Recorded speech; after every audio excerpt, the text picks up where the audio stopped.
Pranab news official চ্যানেলে আপনাদের সবাইকে স্বাগত। আশা করি আপনারা সকলেই ভালো আছেন। আজ একটি আপডেট দেওয়ার জন্য ভিডিও দিয়ে এলাম। তার আগে বলি, যারা চ্যানেলটি প্রথম দেখছেন আপনারা প্রত্যেকেই লাইক, শেয়ার, কমেন্ট ও সাবস্ক্রাইব করবেন। আর যারা চ্যানেলটি দীর্ঘদিন দেখছেন কিন্তু লাইক শেয়ার করেননি, আপনারাও লাইক, শেয়ার, কমেন্ট ও সাবস্ক্রাইব করে চ্যানেলটির পাশে থাকবেন। যে আপডেটটি দেওয়ার জন্য এই ভিডিও দিলাম সেটি হচ্ছে নবান্ন অভিযান। তো সাবজেক্টটা শুনেই বুঝতে পারছেন যে নবান্ন অভিযান কবে হতে চলেছে এবং কারা নবান্ন অভিযান করতে চলেছে। তো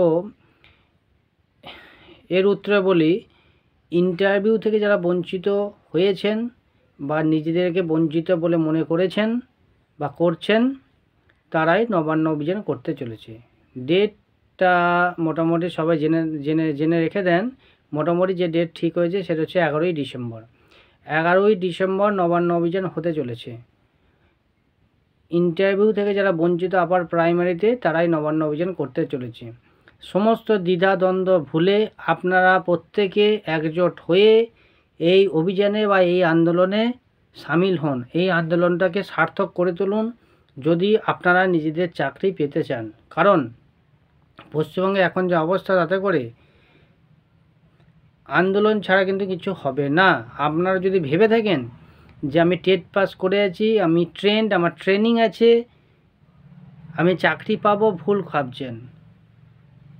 সব কিছু কিন্তু নিয়মে হচ্ছে না এবং ভবিষ্যতেও হবে না। নিয়মের বাইরেও কিন্তু অনেক কিছু থাকে, এটুকু আপনাদের বুঝতে হবে। সব কিছু যদি সঠিক নিয়মে হতো, তাহলে ইন্টারভিউ থেকে যারা বঞ্চিত, যারা আজকে 875 দিনের উপর শহীদ মাতঙ্গিনী হাজরা মূর্তির পাদদেশে অবস্থানরত, আন্দোলনরত অবস্থায় আছে এবং সেটা কন্টিনিউ এখনও চলছে এবং তার কোনো সুরাহা হয়নি, অথচ কোর্টের পারমিশন নিয়ে আপার প্রাইমারিতে কিন্তু নিয়োগ হচ্ছে। দেখা গেছে সেই যে প্যানেলটা বেরিয়েছে সেখানে বহু সমস্যা আছে, কিন্তু তা সত্ত্বেও কিন্তু নিয়োগ হচ্ছে। তাই বলছি, সব কিছু কিন্তু নিয়মে হয় না। কমিশন কিন্তু কলকাতা গেজেট, তাদের তৈরি গেজেট মানেনি, 8(3)B রুলস মানেনি, সিট আপডেট করেনি, রেশিও মেনটেন করেনি, তা সত্ত্বেও কিন্তু নিয়োগ হচ্ছে। তাই যারা ভাবছেন যে আমি টেট পাস করছি, আমার ট্রেনিং আছে, কমিশন ডাকবে, আপনি ভুল ভাবছেন। কমিশন কিন্তু এই নিয়োগ হয়ে গেলে কমিশন কিন্তু আর কিন্তু গুরুত্ব দেবে না।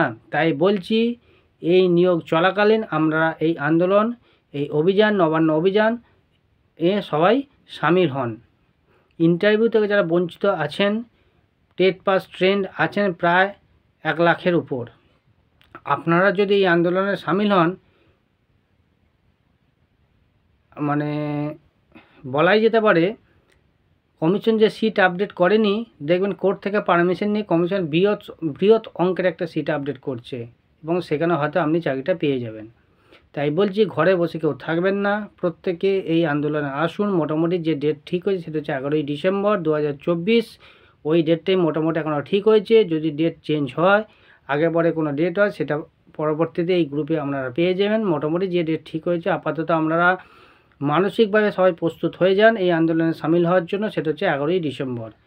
সমস্ত দ্বিধাদ্বন্দ্ব ভুলে ওই একটা দিন আপনারা অবশ্যই এই আন্দোলনে আসবেন যদি আপনারা নিজেদেরকে বঞ্চিত বলে মনে করেন।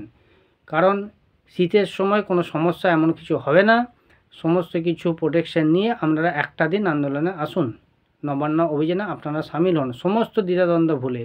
যার যা সমস্যা আছে, সমস্যা কে সাইডে রেখে অন্তত একটা দিন নিজেদের চাকরির স্বার্থে একটা দিন ওই আন্দোলনে আসুন, প্রত্যেকে সামিল হন। কেউ কারোর সঙ্গে মনোমালিন্য করবেন না এবং আপনার দায়িত্ব হচ্ছে প্রত্যেককে জানিয়ে দেওয়া যে ওই আন্দোলনে আসার জন্য। এবং আপনি যদি পারেন, আপনি নিজে তো আসবেনই, উপরন্ত আপনি আপনার আরেকজনকে আপনার সাথে নিয়ে আসুন। বাড়ির অভিভাবকরাও এই আন্দোলনে সামিল হবেন, তাই বাড়ির অভিভাবকদেরও স্বাগতম এই আন্দোলনে সামিল হওয়ার জন্য। তো তাই প্রত্যেককে বলছি, আপনারা প্রত্যেকেই মানসিকভাবে প্রস্তুত হয়ে যান যে 11ই ডিসেম্বর আপনাদের আসতে হবে।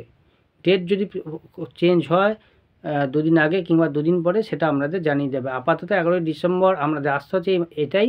এই ডেটটা কি ফাইনাল করে নিয়ে আমরা মানসিকভাবে প্রস্তুত হয়ে যান। ডেট চেঞ্জ হলেও সমস্যা নেই, সমস্যা কিছু নেই, আপনারা জেনে যাবেন। ঠিক আছে? তাই প্রত্যেককে বলছি, যারা ইন্টারভিউ থেকে বঞ্চিত হয়ে আছেন আপার প্রাইমারিতে, টেট পাস ট্রেন্ড আপনারা প্রত্যেকে এই আন্দোলনে সামিল হবেন। কেউ কারোর সঙ্গে দ্বিধা মনোমালিন্য করবেন না। সমস্ত পুরনো বিদ্বেষ ভুলে এই আন্দোলনে সামিল হন। এই আন্দোলনে সামিল হয়ে আপনারা আপনাদের যে চাকরি, সে চাকরির যে দাবি, সেই দাবিটাকে আরও সাফল্যমণ্ডিত করে তুলুন। কারণ একমাত্র যদি কোনো সুরাহা করতে পারে সেটা জানেন আমাদের রাজ্যের মুখ্যমন্ত্রী। মুখ্যমন্ত্রীর হস্তক্ষেপ ছাড়া এই নিয়োগ অর্থাৎ সিট আপডেট সম্ভব নয়, এটুকু আপনারা জেনে রাখুন। উনি যদি বলেন যে সিট আপডেট হবে তো হবে, তাছাড়া কোনোভাবেই কিন্তু সম্ভব নয়। আপনারা যদি ভেবে থাকেন কমিশন স্ব ইচ্ছায় সিট আপডেট করবে, আপনারা ভুলে যান। কারণ এই নিয়োগ হয়ে গেলে আর কিন্তু নতুন করে সিট আপডেট করে যে নিয়োগ, সেটা কিন্তু তার আশা ভুলে যেতে হবে। তাই মুখ্যমন্ত্রীর হস্তক্ষেপ চাই। এই দাবি নিয়ে আপনারা আন্দোলনে আসুন। মুখ্যমন্ত্রী যদি হস্তক্ষেপ করে অবশ্যই সিট আপডেট হবে, সেটা দেখবেন কোর্ট থেকেও আপনারা সুরাহা পাবেন। তাই প্রত্যেককে বলছি, যারা ইন্টারভিউ থেকে বঞ্চিত হয়ে আছেন, আপনার প্রত্যেকেই ওই 11ই ডিসেম্বর 2024 ওই দিন আপনারা আপনাদের নিজেদের চাকরির স্বার্থে এই আন্দোলনে যোগ দেবেন। এটুকুই আশা রাখি। আপনারা প্রত্যেকেই ভালো থাকুন, সুস্থ থাকুন এবং যদি পারেন এই ভিডিওটাকে যতটা সম্ভব শেয়ার করে প্রত্যেককে জানিয়ে দেন। ধন্যবাদ।